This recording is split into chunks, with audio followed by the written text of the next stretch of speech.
Swayam Prabha. Digital India. Educated India.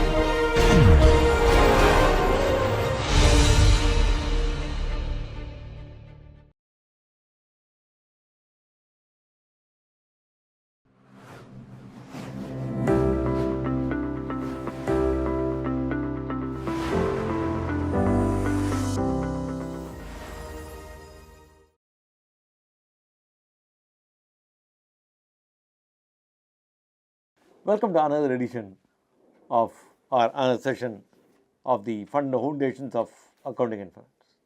Yesterday we stopped somewhere here in the last class. That is, we stopped at discussing what is the difference between systematic and unsystematic risk. Let me repeat. Systematic risk is a risk which is sort of common across all the stocks out there. A macroeconomic policy impact, or an inflation's impact, or interest rates impact, etc. is more or less, of course, though it might vary with slight difference in degrees out there, the impact is going to be on the same direction. So these are all what is called a systematic factor, systematic risk out there, or market risk, what we call it. Supposing if you look at a natural disaster that happens, then what happens? It impacts all the stocks out there. When COVID broke down in 2020 March, the entire market tanked on one particular day in the last week of March out. So what happened? It impacted all the stocks at the same time in a similar manner with mild variations out there, but direction was the same. So that is what we call it as a systematic risk, market risk. So can I eliminate market risk or systematic risk with diversification? Well, no, it's difficult. Because what happens when you diversify between the stocks, your investment, supposing I have about $10,000, I divide this $10,000 between 20 different stocks out there or 20 different investment options out there. COVID, when it broke down, the market was completely impacted, so all the stocks went down, though it vary in degrees out there, but not much of variation, but all of it went down. So all your investment, your entire portfolio would have gone down. So it is difficult to diversify. So that is what we call it as market risk or systematic risk. So what is then unsystematic risk? Specific to a company. I took the example in the last class of a Raymond's. Raymond's recently has been in the news because of some kind of infight within the family out there. So what is happening? That is impacting only that particular stock out there. It is what is called as, now what happens if I have $10,000, I will not put entire money in Raymond's, I will spread that money into various sectors, various companies out there. So when one company is impacted by what is called as an unsystematic risk, or what we call it as a company specific risk, my other companies are giving me safe returns. So what happens? My overall return is not basically completely eliminated. It is sort of, it dips a little bit, but what happens is it can be reduced. The impact can be reduced by diversification. Can it be completely eliminated? Well, yes and no. That is, you get into hedging and so on and so forth, which is not covered as of now. So basically, understanding what I am trying to give you is difference between systematic and unsystematic risk. Systematic risk cannot be diversified, it cannot be eliminated by diversification, market risk, macroeconomic factors. Unsystematic risk, company specific factors can be reduced, the impact can be reduced to a large extent with the help of diversification out there. Now, the next question that comes in is, sir, how do I measure risk? One of the factors that we use for measuring risk is what we call it as, the same thing I have explained out there in my slides. One of the factors, this is what I explained in the last class. I am going to skip this. One of the factors that we basically use for measuring the risk is what we call it as beta. So what is this goddamn beta? How do I measure beta, etc. out there? Or what is this beta? How do I measure beta, etc., etc. Now let us get to some bit of my writing out there. I am just going to use my whiteboard, sort of try and explain it. When we say beta, beta is what we call as a measure of risk.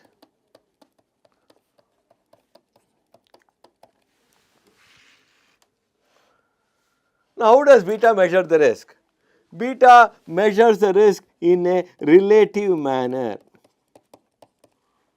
relatively to the market. What is this relatively to the market? I am not trying to get this. Let me go a little deeper and explain. Let us take an index. It can be your NSE 50 or BSE 30. Let us keep that. What is the index? Index is nothing but weighted average price of the stocks in the index that are part of the index.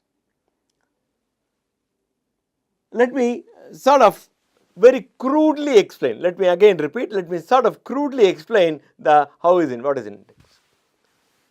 Hypothetically, let us imagine there are only 4 or 5 sectors out there. Let us say there is a sector called what is called as the IT and ITES.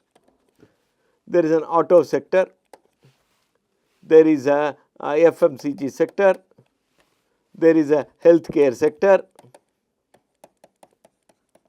There is a pharma sector. Let us say there are about 5 sectors out there. There can be, you can add one more, 6, manufacturing or engineering, whatever it is, or retail and so on and so forth. Based on the level of trading, that is in a day the volume of trading is there, based on the contribution by each of the sectors on the volume of trading, into the volume of trading, we basically assign what is called as the weights for the sector. When I say we assign weights, we assign weights. For example, I am not talking about a single day, on an average over a period of time specified, that exactly if you look at. They say that IT sector contributes to about, let us say, about 25% of the total trades out there. So, weightage for IT sector is 0.25. My auto sector contributes to about 20% of the total trades that happen. So, our weightage is 20.20. My FMCG sector contributes about 15%. So, weightage is 0.15 for FMCG sector.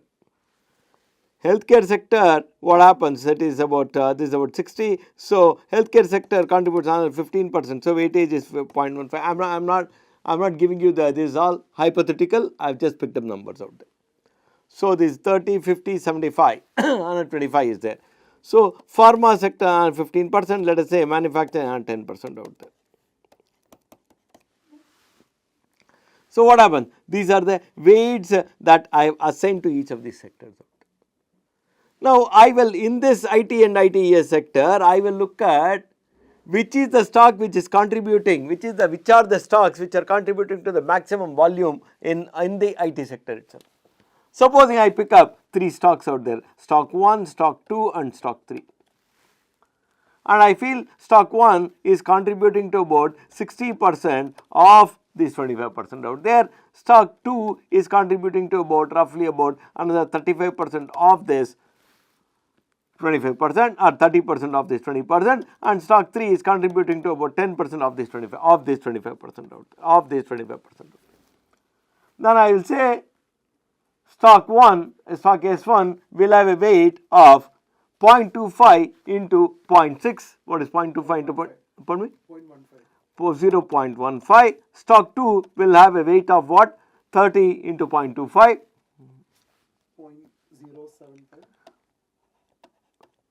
0.075, and then the last one it is 10% into 0.25, 0.025.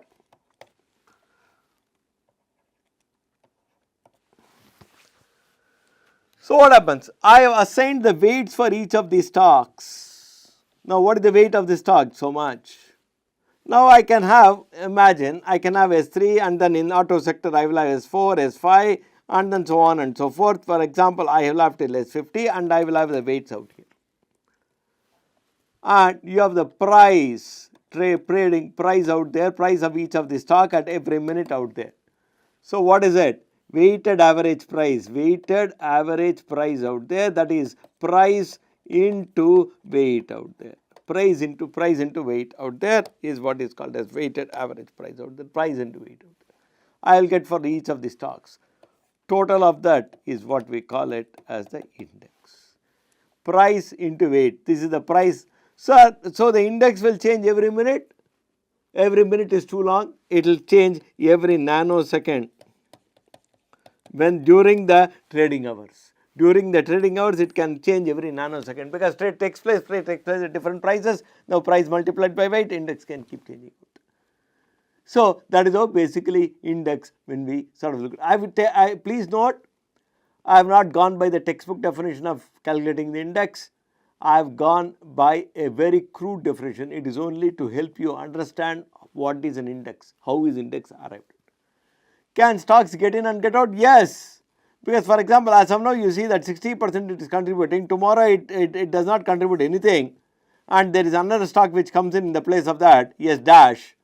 Now that will take its place and all these weights also can get readjusted in the process. These weights as of now it is there, but tomorrow auto sector starts dominating, then the weights can change, these weights can also change. So these weights can also change out there. So this is a very crude form. I have tried to just explain so that you understand what is the index, that's all. They have not gone by a textbook definition, etc. And this is what is an index. Now I go back here. Now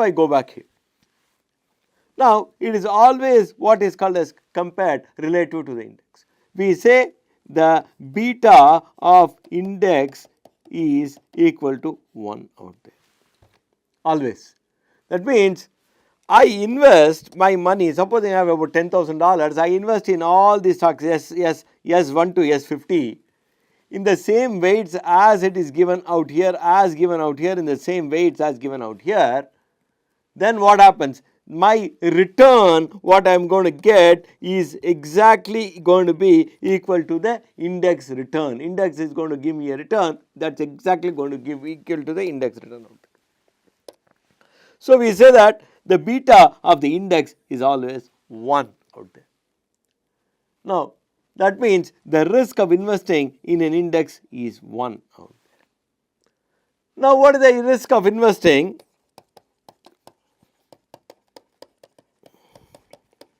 in a SBI FD? Will it be equal to 1, more than 1, less than 1? Obviously it will be less than 1 out there.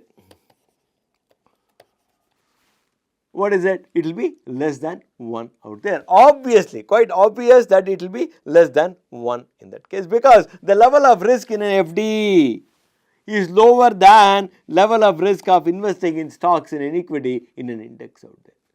So what happens? The beta of SBI FD, beta, if I have to say that, the beta of a SBI FD will be basically less than 1 out there.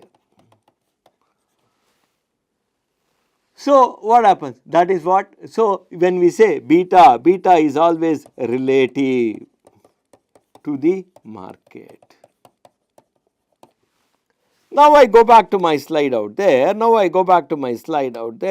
then now I go back to my slide out there. So what are we looking at in this particular case?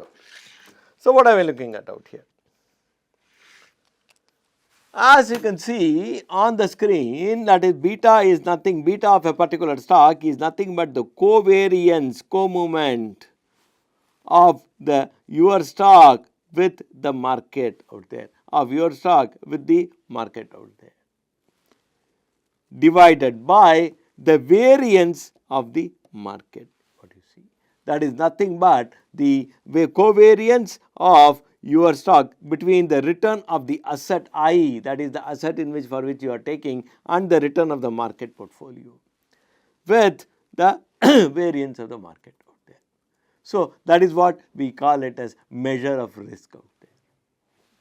And that is what we call it as the measure of, that is what we call it as the measure of risk out there. So, that is what we call it the beta. Beta is nothing but covariance of the stock that you are investing, say S1, to the market divided by variance of the market. That is what we call it as the beta in this particular case. Now, why is beta used? What is the use of beta? Now, let us go to the next step. Imagine risk and return are always related. Higher the risk,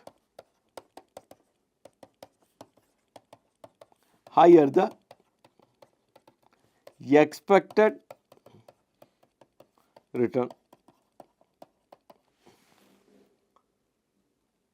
So, if I say my investment of SBI FD,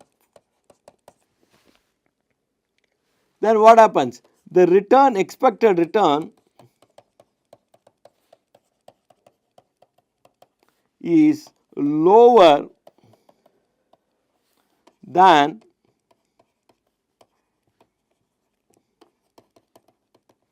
expected return of investing even in index stocks, in index. Obviously, because the relative risk out here is far lower than investing in the index out there. Because why? Because the beta of the index is 1. Beta of index is 1. Whereas what is then what should be beta of FD? Less than 1. Beta of SBI FD should be less than 1. Now, let us look at, for example, I am going to say you have got an investment option. You can invest in a particular stock out there, stock A.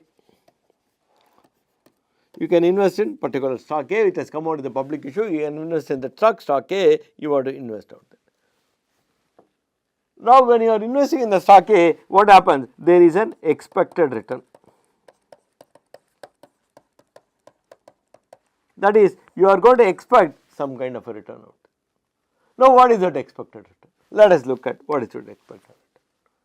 To know that expected return, there should be something first you should know, that is what we call it as the risk free rate out there. Sir, it is always denoted by RF. Sir, what is this risk free rate? Imagine, as I said, with the time value of money,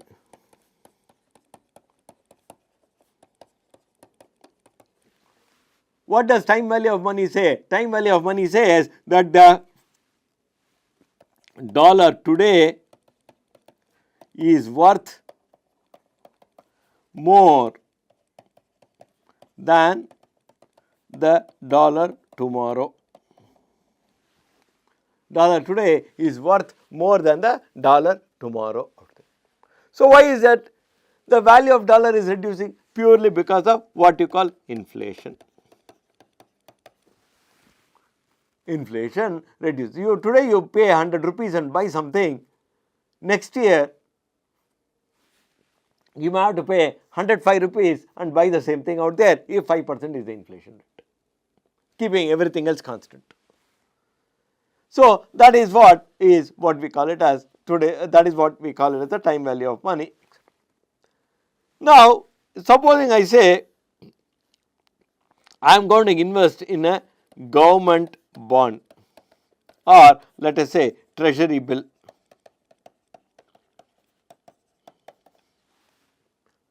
That means I am investing in what do you call it as a government security. What is the risk of investment in a government security? Risk is nil out there. Risk cannot be there. If you invest in a government bond, you cannot have risk because government has to repay. If government starts repaying, then the country ceases to exist.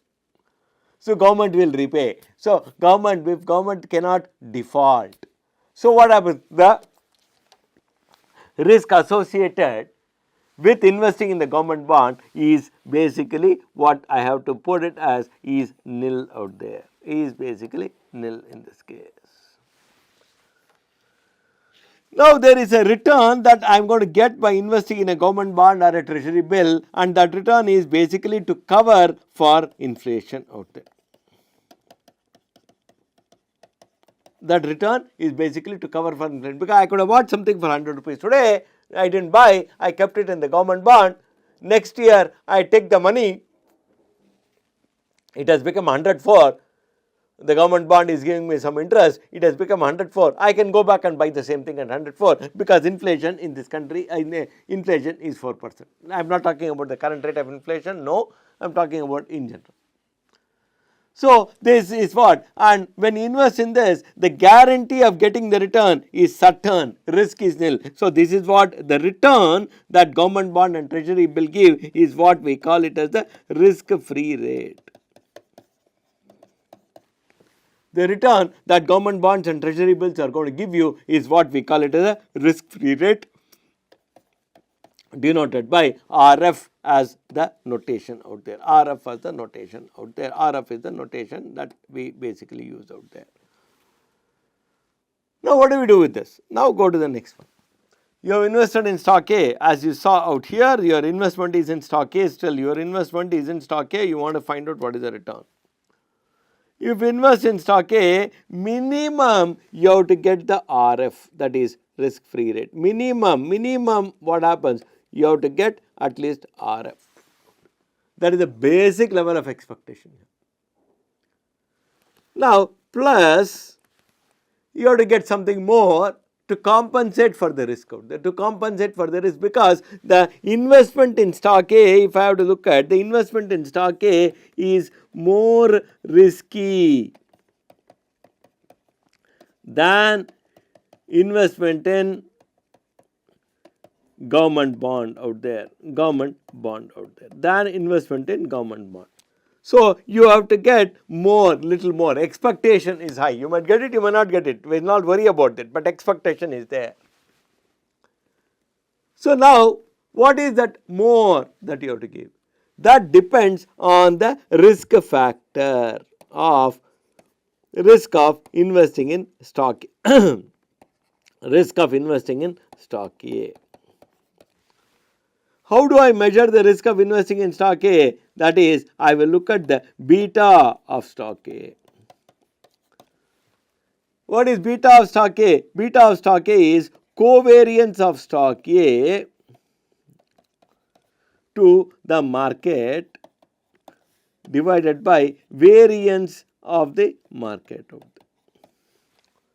Covariance of the stock A to the market, market means I mean index, to the variance of the market, where market means I mean the index out there, variance of the index out there. Yeah. Now we normally say, use the word market premium. What is this market premium? That is, market premium means the return that market is giving me in excess of RF, risk free rate. Now I invest in the index, and the index is giving me, supposing let us say I invest in index in the I invest my money in all the stocks of the index at the same weights out there, at the same weights that they form the index, or I invest in the index. I am getting a return of about 12%.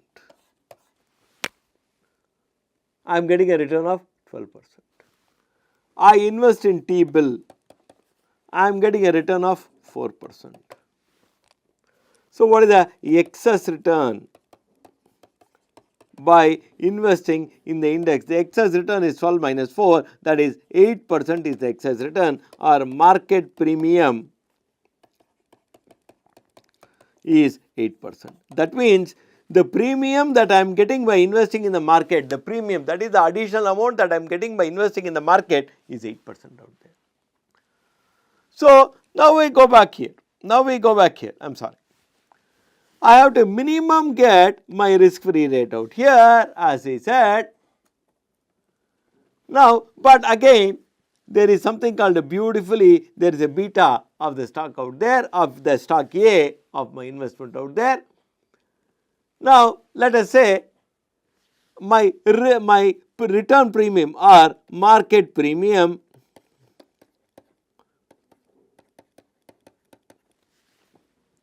if I invest in the risk out there, then what is it I have to get? I have not invested in stock A, I have invested exactly in the index out there. So, the beta of the index is exactly 1 out there.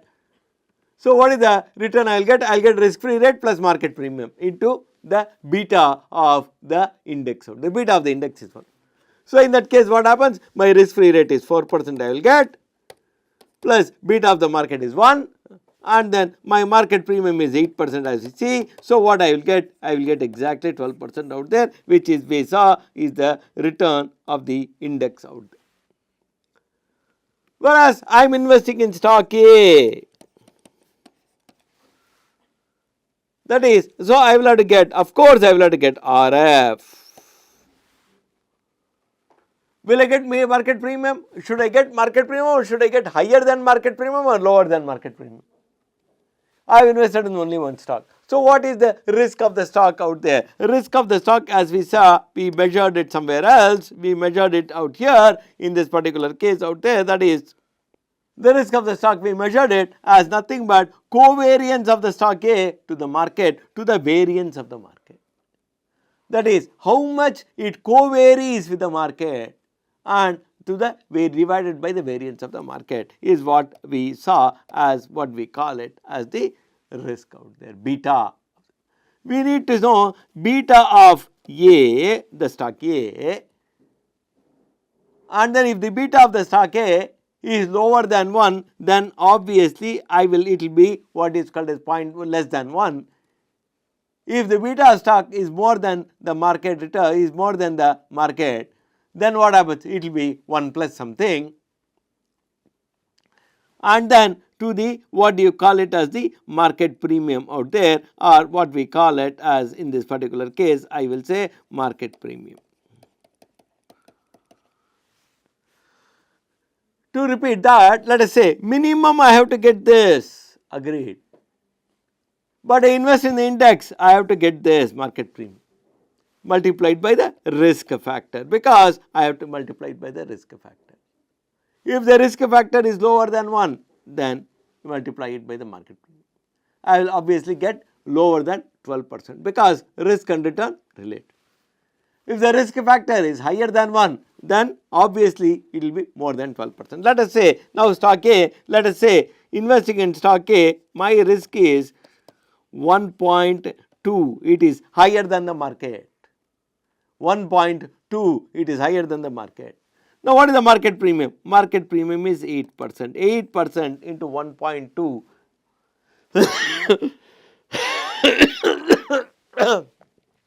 8% into 1.2 out there. What is 8% into 1.2? So, it will be 4% risk free rate plus 9.6% out there. That means 9.6 plus 4, that is roughly about 13.6% is the expected return. Please note, it is expected return.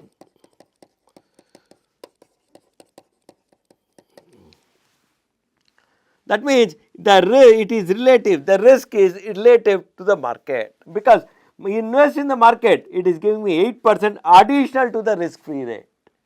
I invest in a stock which has a higher risk than the market, then what happens? My expected return is higher, that is whatever is the risk factor, I multiply it. Imagine I am going to invest in the SBI FD. I will of course get risk-free rate RF 4%. RF 4% plus what is the beta in the of FD relative to the market? Obviously, it will be less than 1 because it is not as risky as investing in a government bond, as risky as investing in an index. It is not risk free as investing in a government bond. So, it will have a risk. Let us assume the risk is 0.3. Now, what happens? Market is giving me 8% additional for risk of 1. Now, risk of 0.3. So, what it should get? 8 3 24. So, 2.4. So, what is the total return that you will get? The total return I will get is 6.4% will be my expected return. Please note, it is only expected. This is what we call it as capital asset pricing model. They would have all the finance scholars will talk about CAPM or capital asset pricing model. Capital asset pricing model says for any investment you should get basically the risk free rate plus the beta of their investment into what is called as the RM, return of the market minus return of your basically the risk free rate out there. That is what we call it as the risk premium. This is what we call it as the CAPM out there. This is what is the expected return or expected return out there. So, how do you calculate your expected return? It is always related to number 1 the market. Number 1, that is market means index. Number 2, the beta of the particular investment, the risk of that investment in relation to the market, risk of that investment in relation to the market out there. That is what we will take. Risk of the investment B, risk of the investment in stock A or stock E in relation to the market is measured by beta, and then we multiply with the market premium, and this is what we call it as CAPM.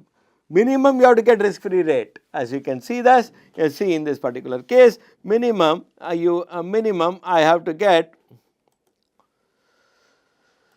it is not giving me pointers, okay, minimum I have to get what is called as, in this particular case minimum I have to get what is called as the risk free rate out there.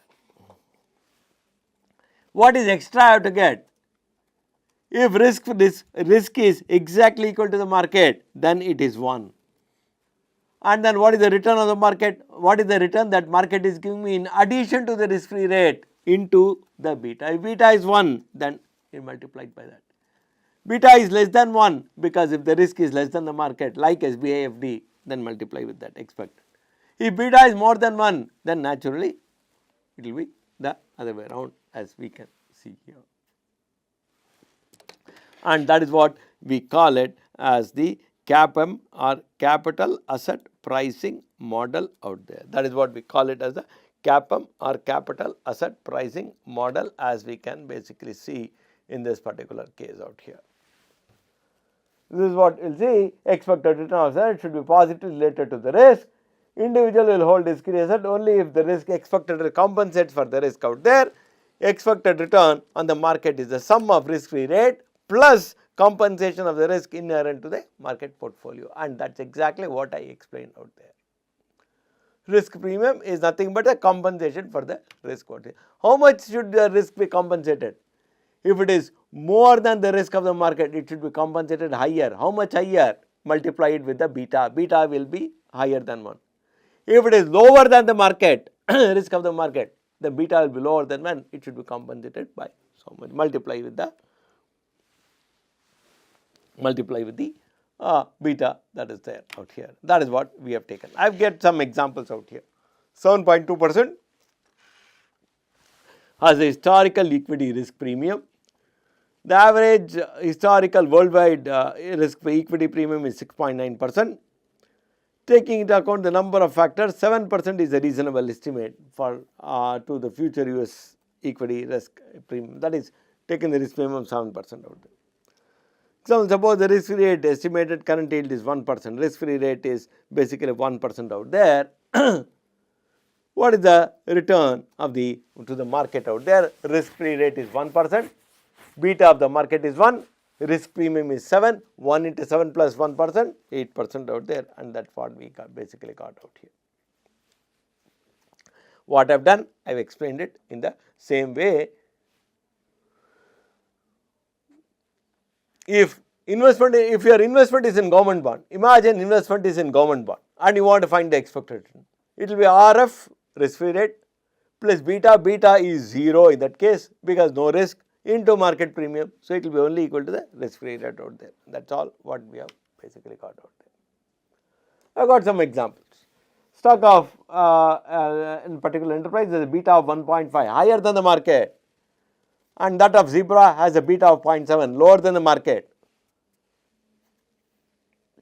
Risk free rate is 3%. Difference between expected return on the market and risk free rate, that is premium, is 8%.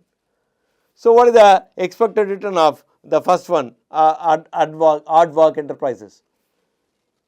Risk free rate is 3% plus what is the premium, what is the beta? 1.5. What is the market return risk premium? 8%. 1.5 into 8 plus 3% out there, and that is what you see. Whereas what is the other one? 3% plus 0.7 into 8%, 8.6% is what you basically see out there in this particular case. We move on from here. So, what do we do with this? We move to the next aspect out here from this. Then what is the next aspect? We move to something called as cost of capital and valuation from this. Sir, what is this cost of capital? Sir, what is this cost of capital? Let us sort of see. So, what is this cost of capital? That is, it shows what is the cycle out there. Investors give money to the company, company invests in projects and then provides some kind of what you call it as to pay cash to the investors out there. Investors reinvest it in financial asset and so on, it keeps going out. Now, for this entire aspect, there is what is called as a cost out. Now, what is this cost of capital? Suppose I say equity. The cost, for example, let us say, let us keep equity aside, let us say debt. I borrow money. What is the cost? The cost of that borrowing is the interest rate that I have to pay on that borrowing. That is what we call it as the cost of debt, is the cost of that particular capital. Now, I have a preference capital, preference share. Preference share also has an assured rate of return. So, the amount of return that I have to pay, the amount of interest that I have to pay on the preference share, on the money that I have collected, is basically the cost of preference share. What is the cost of equity? What is the cost of equity? The expected return, like we calculated using CAPM, is one of the methods. Is what we call it as the expected return of the fellow who is investing the money in my equity, in my company's equity. The expected return of the person who is investing money in my company's equity is what we call it as the cost of equity. So, in here there are three forms of capital: preference, equity and debt. Debt, interest rate is always known, so cost of debt. Preference, interest rate is known, cost of preference. Equity, expected return of investors. Expected return, what is the expected return? We looked at calculating the expected return. So, that is one of the methods that we use is CAPM on this case. So, this gives you what is called as the cost of equity. When I say cost of equity, shareholders invest in financial asset, firms invest the excess cash in projects out there, and then they pay dividends, and then it is a complete cycle, it keeps moving on and on in this particular case out there. And when we say expected return or cost of equity, that includes what that denotes what is the kind of money, what is the kind of return that the stockholders are expecting on the kind of investment what they are making. Now, I take an example out here. Supposing a stock of a company has a beta of 1.3. The firm is 100% equity finance, that is, it has no debt out there. It is considering capital budgeting projects that will double the size. because new projects are similar to the firm's existing ones. The average beta on the new project is assumed to be equal to the existing beta, that is 1.3. Risk free rate is 1.5. What is the appropriate discount rate for these projects, assuming that the market premium is 8.4%. That means what? Risk free rate is 5% plus minimum you have to get that, plus what is the beta? 1.3, higher than the market. Market return is 8.4 premium, additional 8.4 in addition to the risk free rate. So what is your expected? What is the cost of your capital out there? What is the rate at which you have to discount all the cash flows that you are going to get on the project? The rate at which you have to discount all the cash flows, the time value of money, discount all the cash flows that you are going to get on the project is at the cost of capital. So what is the cost of capital? 5% is the risk free rate plus 1.3, that is the beta, into 8.4%. 8.4% is the, what do you call it, as the market premium. So that gives me 15.92% is the cost of this capital, cost of this equity out there. So all the cash flows that I am going to get, I am going to discount it at 15.92%. That is what is the risk free rate, and I have explained out there. The last aspect that I want to discuss as of now for this class is one of the methods. What we saw is CAPM, expected return, cost of equity, perfectly all right, beautiful. There are other methods for valuing equity, arriving at cost of equity.